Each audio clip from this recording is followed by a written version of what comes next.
Ave Maria, this is Friar Roderick here for AirMaria.com, and we're in Steubenville, Ohio. And we're at the International Task Force on Euthanasia and Assisted Suicide. And we have here Rita Marker. She's going to talk about Advanced Directives. Ave Maria, Rita. Thank you for having me. Okay, it's good to have you here. Now, so Advanced Directives. This is directives to doctors and to medical practitioners to take care of you when you can't speak for yourself, right? No. Oh, okay. But that's what most people think. Okay. Most people think that an advanced directive is a document in which you tell a doctor what to do. Okay. So I'll give you the short course on this, and then you can even go on our website and get more about it. Right. Advanced directive just means having a legal document in advance so that if you ever can't make medical decisions for yourself, then you are providing for that. There are two types of advanced directives, two very different types. One is called a living will, and in that type of a document, you do give directions to a doctor. Okay. But you know, when you're giving directions to a doctor in that kind of a document, who's the doctor going to be? Right. It's like writing a blank check to an unknown physician. Right. That person doesn't know you. You might know your doctor, but you're not going to be assured that's going to be the doctor that would interpret it. And it's so vague, and yet that doctor that you don't know is going to interpret it.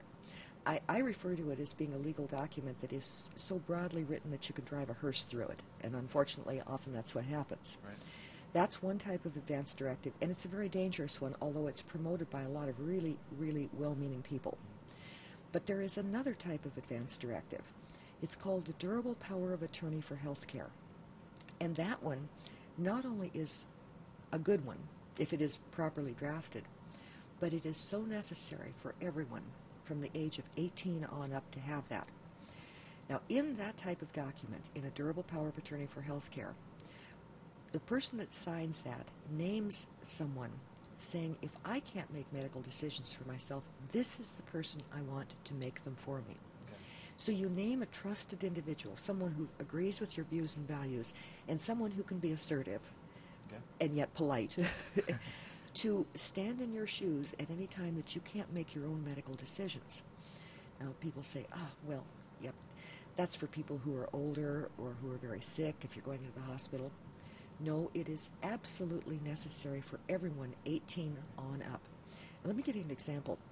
One of my clients, well, two actually, a married couple out in California, and they've told me I can discuss the situation with anyone, and they said I could even use their name, but there's no need to. I had drafted a durable power of attorney for health care for them. Their children were then in the early years of high school. But as children do, they grew up, and one went off to college at Georgetown. She became ill with that flu that was going around a few years back, and just very seriously ill, and her roommate called her parents and said, Catherine has just been taken to the hospital. She wasn't even lucid. She's been so dehydrated. Well, they got very worried. So they called the hospital. They said, we're going to be on the next flight out there, but can you tell us how she's doing? And the hospital said, we're sorry. If she is a patient here, we'll let her know you called, but we can't give you any information. Why? Because of what is called the HIPAA law that a lot of people may have heard of, and even if they haven't, it's just important for people to know that once your child turns 18, you do not have any legal right to get information about their medical condition. In some states, if they have a terminal illness or if they're diagnosed or misdiagnosed as being in a persistent vegetative state, then perhaps you could make decisions, but not in every state. The only way to be sure that the person that you want to make medical decisions for you is going to have the legal authority to do so is by doing that in an appropriately written durable power of attorney for health care. Now, I've said appropriately written several times, right. And that's an important part of it. There are organizations that I'm sure you and I would both support, and perhaps do, that have drafted documents that they believe are very good documents. Unfortunately, they don't comply with the laws in various states. And so, as well-meaning as they are, they can easily be disregarded. Secondly, some of them have little blank lines. They've got this carefully written document, and then it says, add your additional wishes here. So people think, that's wonderful. I can put in what I really want. Except people need to know that this is a legal document. Any word that they put in, they know what they mean, what that word means. But it might mean something else legally. And so when the person they have named as their agent to make decisions for them says, well, this is what she wanted done, this is what he wanted done, someone might look at that and say, well, no, that's not what it says here. Right. To give you an example, a few years back, everybody heard of the tragic case of Terry Schiavo, but they didn't hear of another case that was also tragic occurring in Florida about the same time. There was a man who had named his wife of over 50 years to make decisions for him in a durable power of attorney for health care. Then he had also signed a living will because his attorney unfortunately said it's good to sign them both. Oh. Well, then he became ill. His wife then became his decision maker. And in his document, it said that he did not want life-sustaining medical treatment if he had a terminal condition, and that was defined by the hospital as being about a year or two to live. Okay. Well, then he couldn't swallow. His wife wanted a feeding tube put in. And unfortunately, the health facility said, well, that's life-sustaining medical treatment. Right. And so his wife said, no, no, no, no, no. I know he wanted the feeding tube. Well, the health facility said that's not what it says. They took her to court. She was removed as his agent, and they prevailed. Wow. So that's why it's so important to know that it's well drafted. Right.